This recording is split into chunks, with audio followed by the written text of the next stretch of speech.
Marilah kita berdoa. Allah Bapa di dalam surga, terima kasih Tuhan untuk kesempatan hari ini Engkau mengizinkan kami untuk mendengarkan firman-Mu. Kiranya Engkau pun berkenan menolong kami agar kami dapat memahami dan menerima dengan baik firman Tuhan. Amin. Shalom, Bapak Ibu jemaat yang dikasihi Tuhan. Nas khotbah untuk kita minggu yang ke-20 setelah Trinitatis tertulis dalam kitab Habakuk pasal 2 ayat 1 hingga ayat yang ke-4. Demikian firman Tuhan. Aku mau berdiri di tempat pengintaianku dan berdiri tegak di menara. Aku mau meninjau dan menantikan apa yang akan difirmankannya kepadaku dan apa yang akan dijawabnya atas pengaduanku. Lalu Tuhan menjawab aku demikian, tuliskanlah penglihatan itu dan ukirkanlah itu pada loh-loh supaya orang sambil lalu dapat membacanya. Sebab penglihatan itu masih menantikan saatnya, tetapi ia bersegera menuju kesudahannya dengan tidak menipu. Apabila berlambat-lambat, nantikanlah itu, sebab itu sungguh-sungguh akan datang dan tidak akan bertangguh. Sesungguhnya orang yang membusungkan dada tidak lurus hatinya, tetapi orang yang benar itu akan hidup oleh percayanya. Demikian firman Tuhan. Bapak Ibu jemaat yang dikasihi Tuhan, bila kita dikelilingi hal-hal yang terjadi, yaitu ketidakadilan, kejahatan yang luar biasa, ketika orang benar menjadi korban kebuasan orang jahat, orang miskin menjadi mangsa empuk orang kaya yang rakus, atau rakyat menjadi santapan para penguasa dan pejabat yang korup dan memperkaya diri. Hati kita akan meradang meminta jawaban dari Tuhan. Tuhan, mengapa Tuhan membiarkan ini semua terjadi? Mengapa Tuhan tidak segera bertindak? Mengapa Tuhan tidak membela orang benar? Mengapa Tuhan tidak segera membungkam para penjahat? Sama halnya dengan Habakuk. Di pasal 1, dia melihat kejahatan bangsanya yang sudah jauh meninggalkan Tuhan dengan pergi menyembah ilah-ilah yang disembah bangsa sekitar mereka. Para pejabatnya sesuka hati mengambil hak rakyatnya, merampas milik orang tak berdaya. Orang jahat merampasi dan mengepung orang benar. Bangsanya amburadul seperti tidak bertuhan. Dalam kondisi itu, Habakuk berteriak kepada Tuhan. Berapa lama lagi Tuhan, aku berteriak penindasan, tetapi tidak kau tolong. Berapa lama lagi aku melihat kelaliman, aniaya, kekerasan, pembantahan, pertikaian, hukum kehilangan kekuatannya. Tidak pernah muncul keadilan. Keadilan muncul justru terbalik. Lalu di pasal 1 ayat 5 hingga 11, Tuhan menjawab bahwa Tuhan akan menghukum Yehuda, bangsanya, dengan mendatangkan bangsa Kasdim yang menjajah dan membuang mereka. Mereka ini juga sangat kasar dan lalim. Mereka akan diperlakukan tidak manusiawi. Israel yang disebut bangsa Allah itu akan sangat menderita. Bukan hanya orang jahat, tetapi termasuk orang benar yang ditinggalkan di Yerusalem. Karena itu, di ayat 12 dan seterusnya, Habakuk bertanya, di manakah keadilan-Mu Tuhan? Itu sebabnya Bapak Ibu jemaat yang dikasihi Tuhan, di pasal 2 nas khotbah kita ini, Habakuk menunggu dan kemudian Tuhan memberi jawaban. Jawaban itu harus dituliskan dan diukirkan pada loh-loh sehingga semua orang bisa dengan mudah membacanya.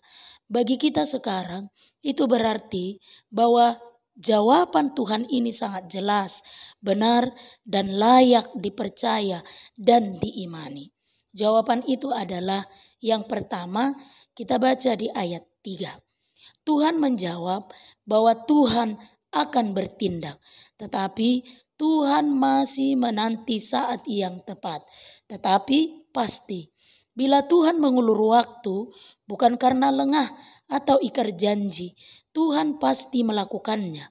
Tuhan setia pada setiap apa yang diucapkannya. Kita diminta tetap sabar menunggu. Seperti nyanyian buku ende kita yang tertulis dalam nomor 283 ayat 2 mengatakan, nang sipata di pabeda debata pangurupina anggo jupang tikina pitor tongosonnai.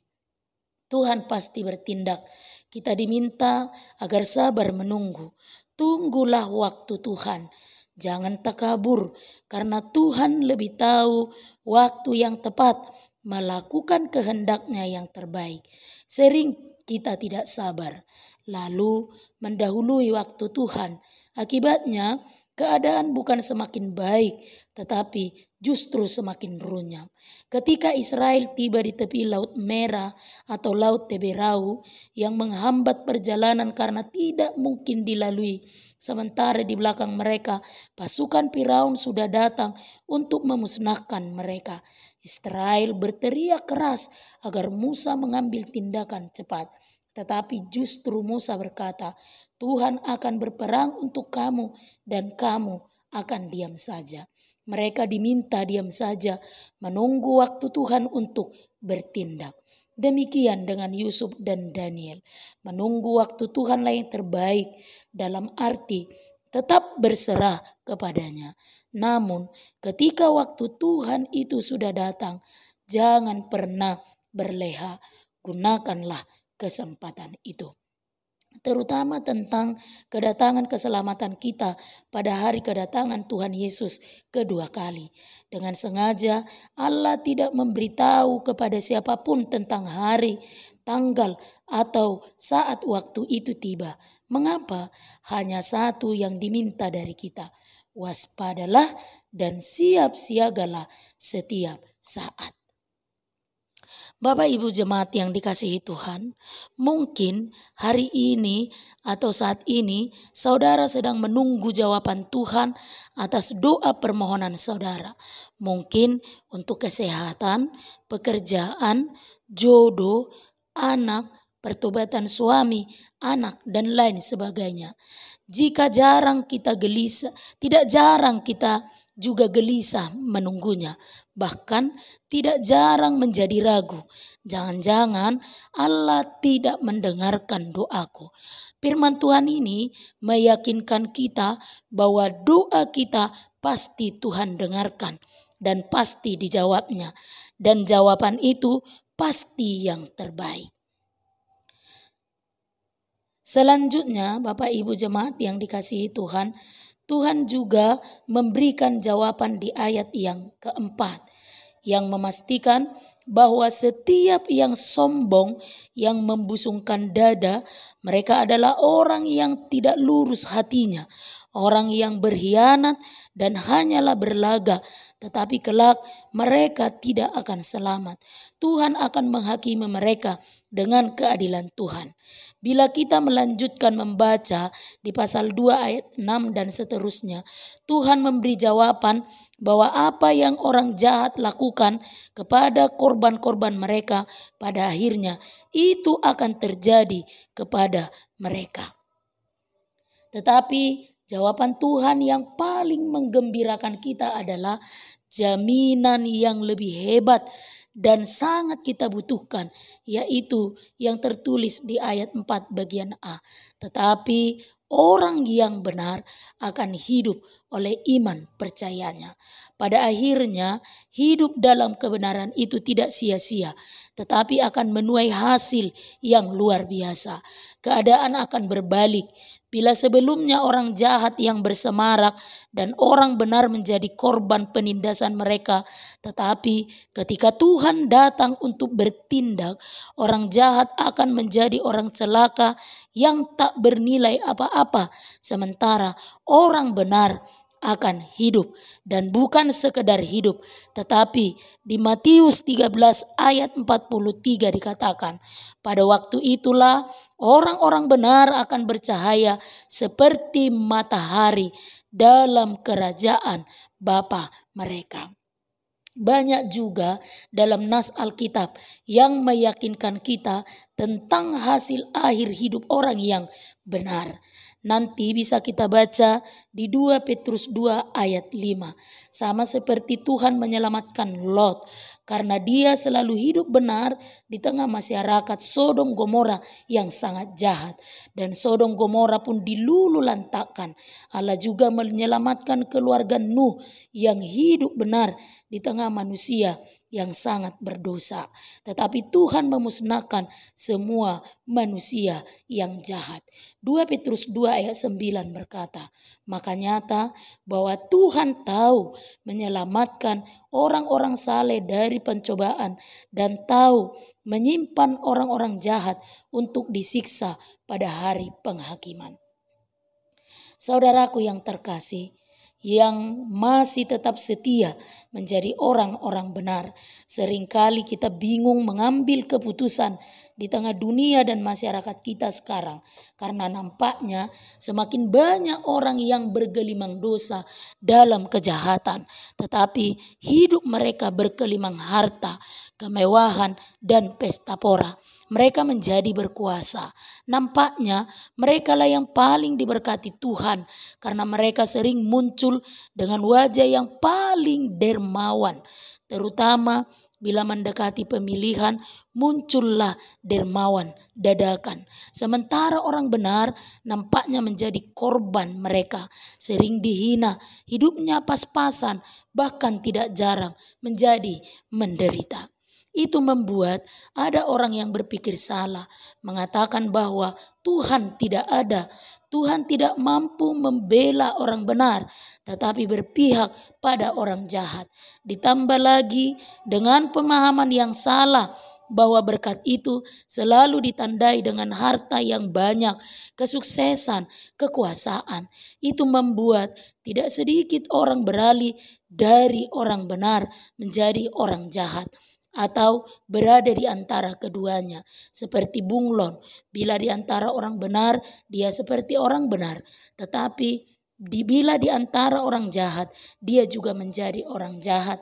Dan tidak sedikit orang bernama Kristen mengikuti paham dan jalan tersebut.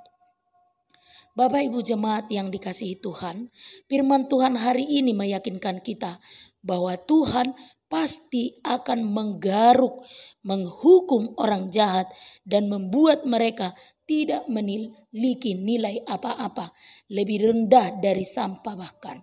Kejahatan yang mereka tabur akan dituai kelak dengan hukuman kekal.